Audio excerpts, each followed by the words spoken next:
He begins mid-confession, though Bear is telling it to the wrong person. He's at a coffee shop, spilling his feelings to the woman at the counter, explaining that he's had feelings for this girl since the moment they met, but the words keep stalling in his throat. Ian jumps in from across the table and stops him cold. That was painful to watch, embarrassing even. The woman was never the point. Bear had been using her as a rehearsal, a warm-up for the real thing. A girl named Nikki, the woman, to her credit, actually liked it, which only makes Bear want to disappear. She floats the idea of a gift. Ian shuts it down before she gets the full thought out. That's not who Nikki is. He waves her off and refocuses on Bear. That was rough. Do you even mean any of that? He nudges Bear towards something lighter, more natural, even throws out the idea of calling Nikki by her old nickname, Freaky Nikki. Bear won't touch it. She hates that name. Ian doesn't back down, says he knows how these things work, and tells Bear to keep it simple and just ask her out for a drink tonight. Bear wants to hold out for trivia night. Somewhere he knows somewhere, the stakes feel smaller, but Ian won't allow the stall. Trivia night belongs to Ian, and Bear has already burned enough time. Overthinking this, Ian tells him, with the full conviction of someone who may be completely wrong, that Nikki likes him back. Bear walks out actually believing it. It doesn't hold. He gets home and finds his cat dead on the floor. She had gotten into his medication, which he'd left out. He'd been running on the best mood he'd felt in days. He stands in front of the open fridge for a moment, then quietly closes it, and takes care of everything by himself. That evening, Bear is on his phone when Nikki calls. She apologizes for being unreachable all day, and asks if he can make trivia night. She has things she needs to say to him. She's leaving in 2 weeks, and time is running short. He pauses, he tells her no, says he has things to catch up on. She doesn't argue, she just says she hopes he comes. He shows up anyway, on the way. He stops to pick up a necklace for Nikki. Something else pulls his attention. A small, fragile toy called a wish willow. The shopkeeper tells him they're collectibles, and most people who buy one end up regretting it. Bear shrugs it off. Probably people who got exactly what they asked for, and couldn't handle the reality of it. The shopkeeper doesn't laugh. Bear takes it off the shelf and keeps moving. At trivia night, Ian tells him to stop waiting and do something. Bear follows Nikki to get shots, and they fall into one of those conversations that just moves on its own. No effort, no gaps.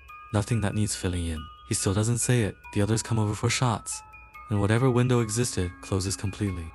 When the night wraps up, Nikki says she's worn out. Bear offers to walk her home. On the way, she brings up his cat, says she's sorry. He steers away from it, and tells her it's going to feel odd not having her around. She opens up she needs something different. Needs to actually feel like things matter again. And she knows she won't get that where she is. She tells him he's the only one she can say this stuff to. Bear is barely there. His head is somewhere else entirely. They reach her door before she goes in. She mentions almost as an aside that there's someone she's had a crush on for a while. Nobody knows about it. Everything shifts. Bear calls her back, tries to find the words. Nothing comes out. She starts walking away, panicking. He calls after her, uses the name Freaky Nikki. She stops. She turns around and tells him plainly not to say that again. Then she asks him directly, does he like her? He can't answer. She leaves. Bear sits alone in the car, unable to process what he just did to himself. That's when he notices the wish willow on the seat beside him. He picks it up and breaks it. He wishes for Nikki to like him more than anything in the world. Nothing happens. Then he looks up and she's there, standing completely still in front of her house, staring at him. Something about her is already different. She invites him inside. Bear asks if she's alright. For a brief moment, something flickers in her, a recognition that she's not quite herself, and then it's gone. She decides she'll go to his place instead. He tells her she doesn't need to do that. She breaks down. Her dad is dying, and she can't be by herself right now. They end up at his place. She apologizes for being off, then makes an odd request. She asks him to stay with her through the night. Not long after, things turn intimate. Then Nikki pulls back sharply, frightened. She says it was a panic attack. The moment falls apart completely. That night, Bear sits at his computer and searches everything he can find on the wish willow. The internet gives him nothing useful. Half the results say it's real, half say it's a hoax. He stares at the screen for a while, then gives up. He wakes up the next morning and she's gone. He finds her in the kitchen, crouched over his dead cat, performing some kind of quiet ritual with the body. He doesn't ask. They head into work not long after, and Ian pulls Bear aside the moment they walk in.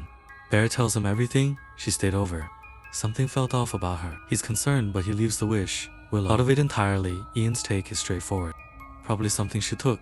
Get her to a doctor. The day ends, and the four of them walk out together. Bear refuses to take Nikki home, so Ian drops her off at her house. Bear goes home, and later that night calls Ian as they are talking on the phone. A sudden knock at the door interrupts their conversation. It's Nikki. She apologizes, says it was something she'd taken, hopes things aren't strange between them. Then she turns back and says she knows he likes her, and that she likes him too. Has for a while from that point on. They're together a good stretch of time. Movies, late nights, easy moments. Bear is happy in a way that feels uncomplicated. One evening at dinner, he asks how her dad is holding up. She brushes past it just as his phone rings. He lets it go. They talk about where things are headed between them.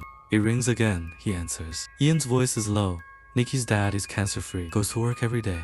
And a few weeks before any of this started, Nikki told Sarah something plainly. Bear was like a younger brother to her, nothing more. Bear ends the call and comes back to the table, looking like a different person. He's about to speak when she reaches into her bag and pulls out a gift, an heirloom from her mother. She tells him she loves him more than anything. In the world, Bear sets the gift down on the table. He asks her directly, did her dad actually have cancer? Nikki looks at him for a moment.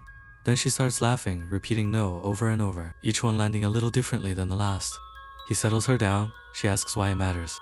He tells her it doesn't, but something has moved between them, and they can both feel it. The next morning, she's not in bed.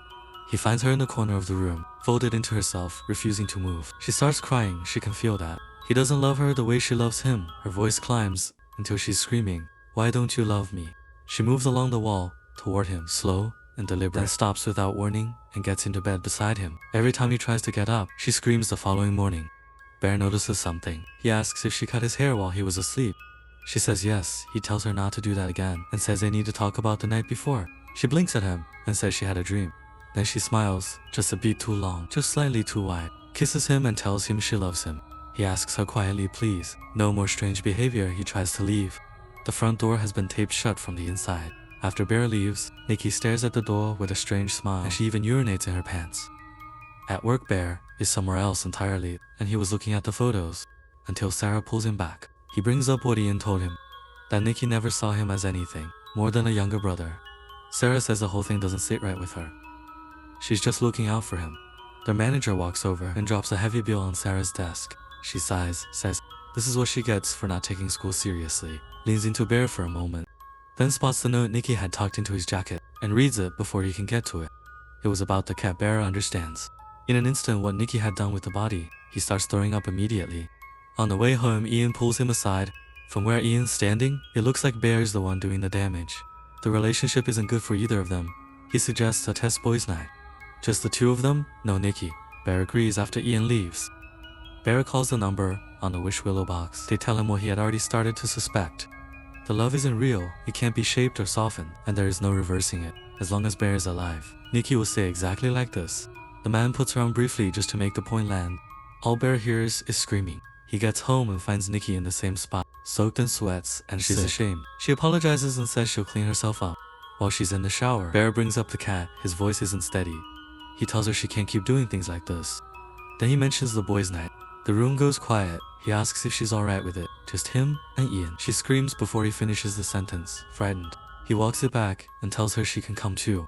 At the bar, Nikki stays fixed to Bear's side all night, while the others try to hold a normal evening together. Around them, she laughs too hard at everything he says, even the things that aren't jokes. When the group plays a storytelling game, she tells her own version of Hansel and Gretel. Except whatever softness the original had is gone, replaced with something that makes the table uncomfortable. The room goes quiet in the wrong way. Bear draws a dare. He has to kiss the person beside him. That's Sarah. Nikki reaches over without a word and slides Sarah's chair out from under her, then leans in herself. Then she stands up and tells the room that everyone here is going to die, because nobody at this table has ever felt anything close to what she feels. Ian asks if she's okay. She laughs and says she was kidding. Nobody relaxes then. Nikki picks up a broken bottle and drives it into herself, screaming. The room freezes. Bear can't move. He watches her bleed in front of everyone, then takes her home alone. He tries to reach whatever part of her is still in there. She looks at him and says she's his freaky Nikki. He tells her they need space. She comes apart. They scream at each other. He begs her to just be Nikki again. She breaks down, repeating the name over and over, louder and louder until the word stops, meaning anything. Then she walks backward into the bedroom in a way that doesn't look right. Seconds later, he hears things breaking. When she comes back out, her voice is gone somewhere distant. She says she'll be cold soon. Her hands feel like sand. She speaks quietly about letting go, about pain and regret loosening their grip, her mind growing still, releasing everything she once held until there is nothing left. Nothing left, the words echo.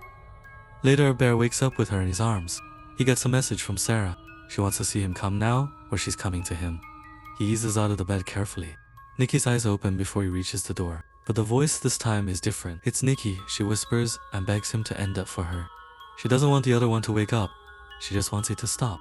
Bear quietly leaves the room. He meets Sarah, who asks immediately what's happening. Bear says it's because her dad is dying. Sarah won't accept that Nikki hates her dad. She tells him this isn't his weight to carry, that the way Nikki is leaning on him isn't right. Where Ian saw Bear is the problem. Sarah sees it the other way around. She tells him he needs someone else. Bear picks up on what she's suggesting and gestures toward her. Before anything can move further, Sarah changes direction. She tells him about a letter she received from the school she has always wanted to attend. She hasn't opened it yet. They sit with it together, both smiling at the possibility. When she stops, she tells him something she's been holding on to. Ian had been having an affair with Nikki the whole time. She thinks everything Nikki did was her way of getting back at him.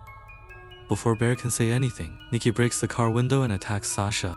It's over before either of them can process what just happened. Then she turns to Bear, completely composed. This was his wish, his fault. Now he has to help her fix it. They move the body together. When it's done, Nikki tells him she'll take care of the rest. He drives home alone. Sarah's bloodied.